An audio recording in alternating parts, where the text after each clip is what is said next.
I'm very honored today to be able to introduce former Secretary of Energy, Dr. Ernest Moniz. Dr. Moniz is a nuclear physicist and is chairman and CEO of the Nuclear Threat Initiative. Dr. Moniz is also CEO and co-founder of the Energy Futures Initiative, together with Melanie Kenderdine, who will be our second keynote speaker today, and Joe Hazier. Ernie also was the director of the Energy Initiative at MIT, and in addition, he is the inaugural Distinguished Fellow of the Emerson Collective. Former Secretary Moniz has 9 honorary doctorates and an astonishing number of medals and awards, some from representing the highest awards offered by other countries, in addition to a long list of US distinctions. Dr. Moniz represents a really rare combination of brilliance, pragmatism, and decades of experience in adapting public policy to science. I can't think of anyone who is wiser or more accomplished in the energy industry. Ernie, thank you so much for being with us today, and you're up. You will need to just unmute, Mr. Secretary. You are correct. Thanks, Clint, for that introduction and its very subtle statement that I've been around a long time in this business. But thanks for inviting me back to this summit. This year, I'm going to reflect briefly on the intersection of smart cities and communities with the goal of net zero carbon emissions. But rather than start with smart cities at a smart cities workshop, I'm actually going to start with the net zero. This is, after all, a rather audacious goal. And beyond that, the elephant in the room is not just about the president's cognitive test. It's about an election in 3.5 months. The fact is, neither of the candidates has what I would call a smart city platform, and maybe that's a good thing. And one could keep tending that garden, maybe a little bit in the shade. But there's a stark difference on energy and climate. One candidate is, of course, expected, if he wins, to come out of the box as president with a major agenda in climate.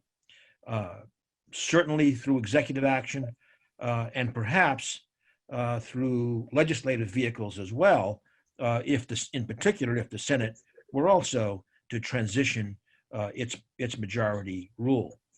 Now, today, I'm not making any assumptions about the winner of the election. That we'll find out in due time in November. But I guess my view is that we have to be, as a community, prepared, particularly if there is a sharp change in direction with a change in the administration. And so I think in that context, so today it's a discussion of, if you like, what if there is a change, a major change in direction in climate, a adoption of the net zero goal that is, frankly, in many ways, kind of sweeping the world.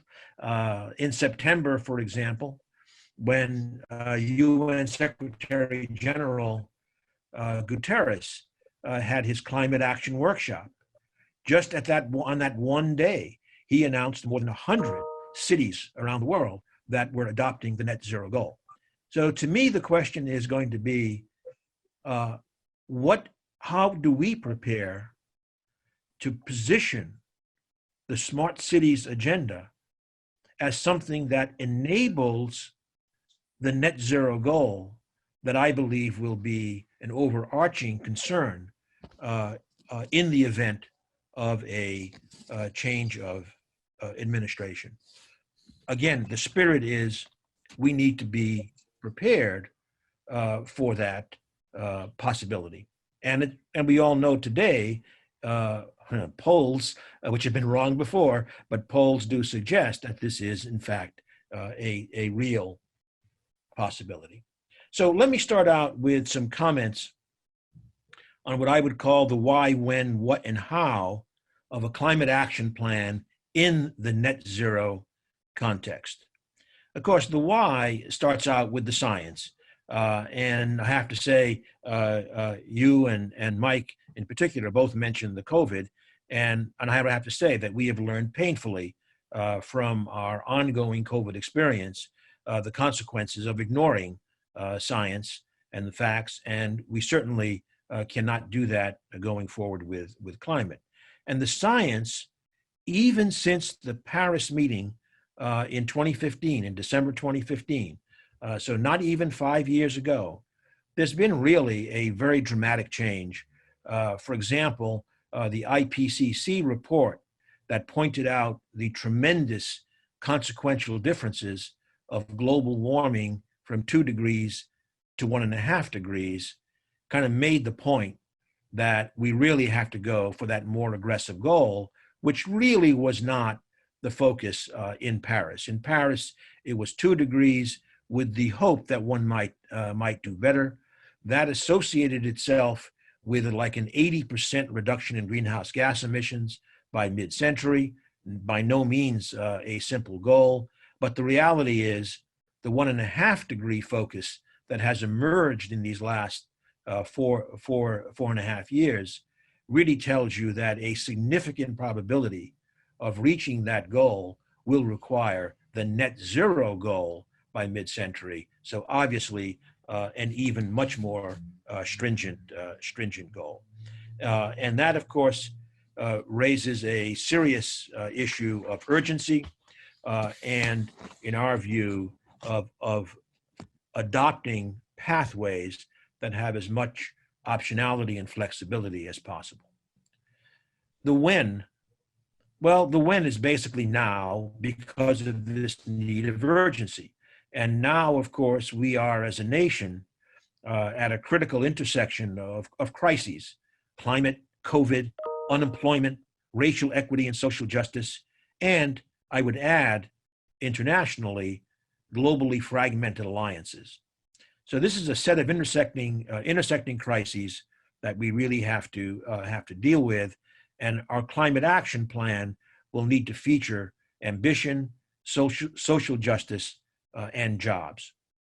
And also, the now is because as we face this very challenging goal of net zero, we are going to need, starting now and throughout this decade for sure, what I call a supercharged innovation period in technology, in policy, and business model innovation. And there's clearly no time to waste on that. And in that supercharged innovation agenda, where will smart cities fit in? Certainly, smart cities should have a very, very important role. Again, it's up to us to prepare for that eventuality and be ready to map that out. In terms of the what, that climate action plan, again, clearly must touch all parts of the innovation agenda, from RD&D for breakthrough technologies to policies and business models that accelerate clean energy deployment and create good jobs. It must be pragmatic. It must be committed to the all of the above solutions that we've talked about before. And it must provide a toolkit for enabling regional net zero solutions, since energy resources and challenges vary substantially by region. And of course, that regional variation applies as well, specifically to cities. All of the above I mentioned, let me just say, all of the above for electricity, which is a central point of discussion in smart cities, at a minimum must include advanced renewables, including things like offshore wind that will be especially important for many of our coastal cities, and many of our major cities are by no accident in coastal in coastal locations. We will need to solve electricity storage at timescales from minutes to seasons, and the answer is not batteries over that entire range of timescales. Batteries, minutes and hours, but we will need other breakthrough technologies for longer timescales. Advanced nuclear reactors, small modular and micro reactors. I would throw in fusion in addition. Carbon capture, utilization, and sequestration at very large scale. Hydrogen, associated infrastructure, smart grids, EV fast charging, CO2 pipes, hydrogen transport, the buildup of secure supply chains, including for critical minerals and metals needed for these new technologies. And of course, COVID has shown a light on this issue of re-examining global interdependencies in supply chains. And finally, in this list, I would add carbon dioxide removal from the atmosphere and upper oceans using natural, technological, and hybrid solutions, again, at large scale. It's a very, very big agenda. We'll come back to the cities specifically, but right now, this is the broad agenda. Next point I would make is that while the goal of net zero economy-wide is the one being adopted increasingly for net zero by mid-century, we all know, and we've talked about this before, that the lead horse among the sectors in deep decarbonization is, again, electricity. Again, key feature of our smart cities discussion. I think that that means to reach the 2050 net zero goal, we are going to have to reach that goal in electricity earlier. I would say 2040 would be the kind of goal, so that as we electrify the remainder of the, or parts of the remainder of the economy, we will have reached the net zero goal in electricity as an enabler for doing it much more broadly in the economy. Because we have to remember that electricity emissions in the United States, for example, are 28%. That would mean, doing advanced arithmetic, that there's a remaining 72% that has to be addressed for this deep decarbonization. And sectors like industry, parts of transportation, agriculture are much, much more difficult to decarbonize. I would note that the troika in my list of electricity relevant technologies, carbon capture and sequestration, hydrogen, and carbon dioxide removal, of course, will be major contributors beyond the electricity sector and also in those more difficult to decarbonize sectors. And finally, in this broad, on this broad canvas is the how. And we think that the most important word here is coalitions. We have never seen the kind of transformation in society that is sustainable without having had broad coalitions formed. And I would say the same lesson is going to port over to our discussion in smart cities, where coalitions will include all the many, many players in a city government, for example, in the private sector, who will need to come together to bring together the various infrastructures that we will need in the smart city context. We'll come back to that. The coalitions, to me, also brings up the word jobs. We are going to need a lot of job creation, particularly as we come out of this COVID-induced economic downturn, which unfortunately is not going away anytime soon, as is becoming recognized more and more. I'd raise that here as well because at EFI, we have carried on the annual energy and employment reports. And what's important is looking over the last 5 years, one sees that the job creation in these very initial stages of an energy transition, has been more than double the rate of job creation in the economy as a whole. So I would also posit that there's a good argument that the job creation agenda also feeds into the issue of, in fact, accelerating the energy transition, and of course, as we'll discuss, finding the smart city role in that. At EFI, at the Energy Futures Initiative, we turned this the Green Real Deal as kind of the framework for going forward. It's very, very challenging, but I think that's the context now in which we come to cities and the need to prepare for what could be a major political transition with regard to this country's approach to clean energy and climate. Now, I mentioned that Secretary General Guterres announced 100 plus cities last September. Many more have joined since then. Many American cities are among them. And again, the commitment is to net zero, not specifically to smart. So at meetings like this, again, I believe that we should really start with the climate goal and figure out the how and what of smart cities being an integral part of the pathway to meeting that aggressive climate goal. So how is smart going to materially help go to low carbon, while delivering, of course, the other desirable end products and new services that we've discussed many times with regard to smart cities. So really the question is, how does the climate action plan that I addressed broadly for net zero, how does that kind of scope down and apply to the framework of smart cities?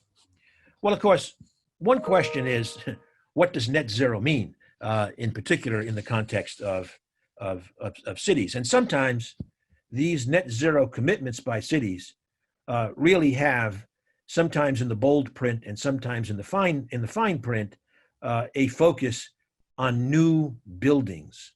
So new buildings will be net zero. That's very important, but it is not, of course, addressing the whole issue of the transition to net zero. By the way, the importance of buildings, we can bring out, let's just take DC as an example. As Mike said, we might have thought that we would be meeting physically in DC right now. Well, we're not, but it's perhaps worth pointing out that DC, of course, is kind of out there on the spectrum of cities in terms of it's either de-industrialization or non-industrialization. And as a consequence, the building stock in Washington, D.C. accounts for 3/4 of greenhouse gas emissions versus, say, 40% more typically nationally or globally. So certainly building decarbonization is absolutely critical in this case. It's going to be critical in other cases as well, but especially so in cities like DC. Smart is a major tool for reaching the decarbonization of buildings. Much higher efficiency, tailoring the energy requirements to the human needs and not to the building's needs, for example, very, very important. But clearly, the goal of only new buildings is too narrow. And in fact, the goal of just the building sector itself is too narrow. Because we also need to look at the remainder of the emissions, which in DC would be mainly transportation and electrification, presumably, and multimodal transportation. Micro-mobility issues will all be a big part of that. But all cities are not like DC either. And more generally, we will have cities with industrial activities. We will have cities that will need to manage also the movement of, let's say, very heavy trucks. We will have cities that will have to manage marine transportation in their ports. And this is going to require opening the aperture to some approach to low carbon fuels. Hydrogen is a good example of what could be the answer. Green hydrogen in particular there, but we're going to need to address that. And furthermore will be the definitional issues. For example, again, in the fine print, many of the commitments to net zero exclude air travel in and out of the city. Well, is that the right definition or not? But it's certainly a big deal, and one, again, that's going to call for, I think, a very, very different approach to low carbon fuels than we have seen today. These issues of what's in and out raises the issue of what are often called scope 1, 2, and 3 emissions. I think that's probably familiar to most. Scope 1 emissions are all the direct emissions for the activities that an organization or an entity has under their control. For example, the elimination of fuel combustion on site, how waste treatment is pursued, maybe producing renewable natural gas, and the like, from municipal solid treatment, water treatment, and the like. Scope 2 are the indirect emissions from production of the energy and electricity used by the organization or entity. So that gets into upstream supply chains and taking responsibility for emissions in the supply chain. For example, if natural gas is still in the mix, can we have net zero production using electric drilling and all kinds of other technologies?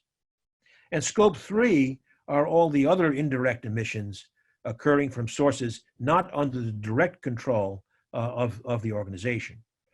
Now, I think those definitional issues will be very important, and this workshop could be a good place to discuss those in the context of what does it mean for a net zero city, and therefore what does it mean for getting smart in that city.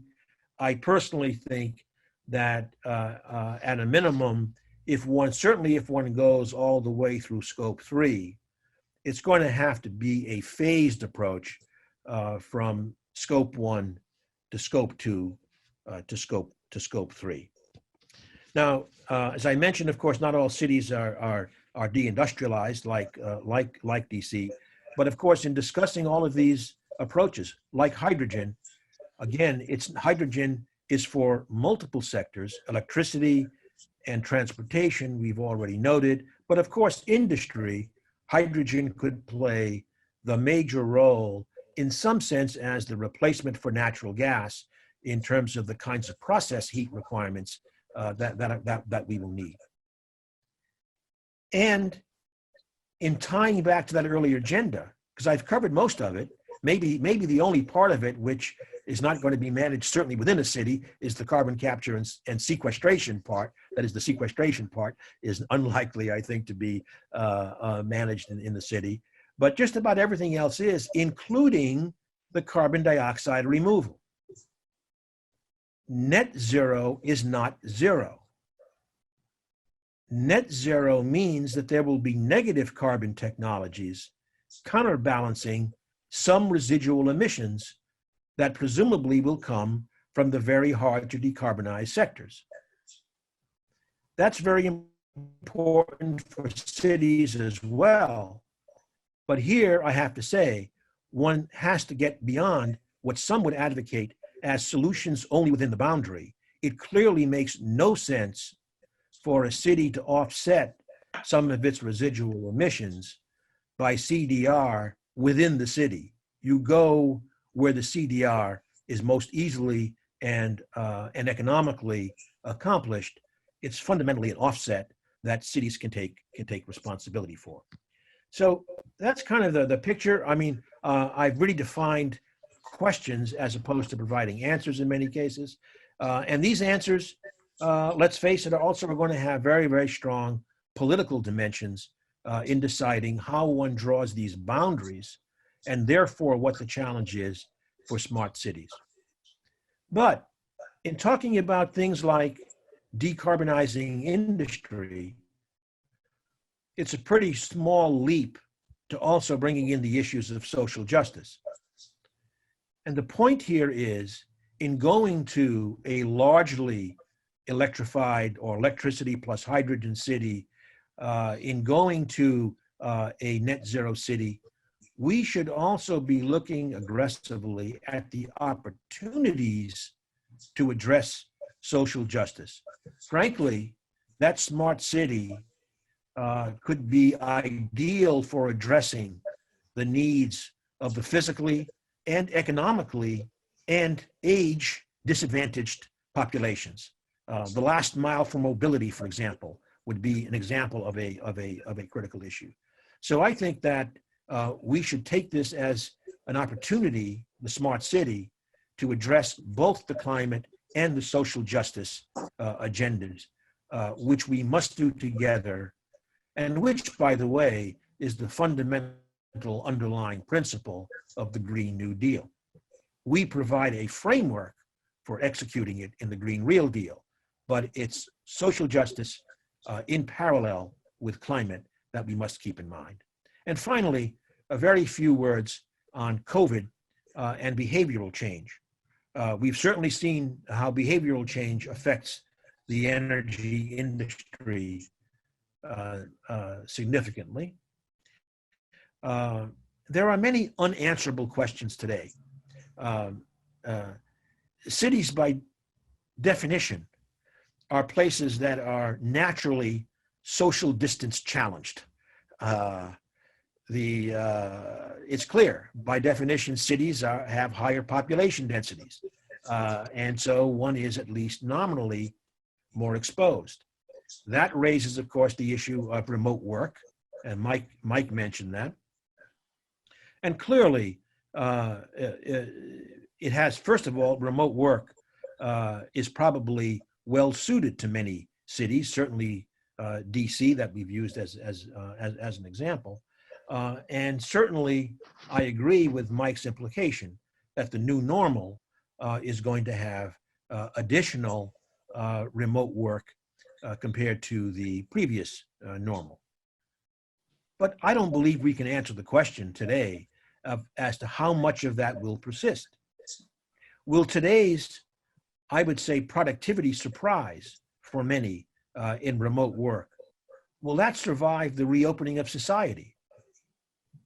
Working home is one thing when there's no society outside. Working home is a different thing when there are lots of options. So will the rural choice be enhanced? I believe the answer is yes, but by how much? Not entirely clear. If it is, of course, there may be much more commercial space decommercialized in cities. Well, maybe that's transformed into residential space. Maybe there's a reduction of costs in cities. Maybe there's a big opportunity here for social justice in terms of community structures, together with opportunities for cultural activities and for other kinds of activities. So a lot of this can be enhanced by SMART, but I would argue we don't really know how this is going to turn out. And again, optionality and flexibility as we design the smart city template, I think is going to be extremely important. And in fact, the last thing I'll say in terms of uncertainty, I think the uncertainty is even much greater than I've hinted at so far. COVID-19 is the 7th significant pandemic of this century.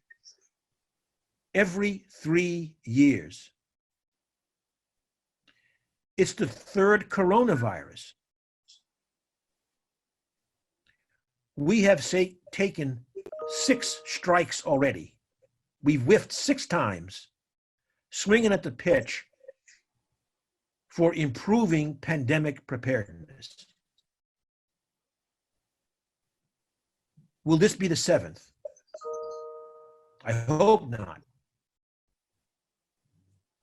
If it is the seventh, you can be sure that just as we see floods of the century every couple of years in some places, we'll be seeing pandemics of the century with great frequency if we don't get serious about not only national but global pandemic preparedness. If that happens, if the next pandemic of the century comes pretty rapidly, we are going to see enormous behavioral changes, no matter what guidelines are put in by governments. And that will have an especially major impact, again, in cities and their higher population densities, and in the opportunities and risks of moving to the smart city paradigm that I think most of us in this call, for sure, are very supportive of. So that's where I want to end it, Clint. I think we need to step back and look at these big issues of the possibility of major shift towards net zero and actions being taken towards social justice and towards pandemic response. These are all linked, and smart cities have to go forward, eyes open, in how to support the right directions in each of these three areas. Thank you.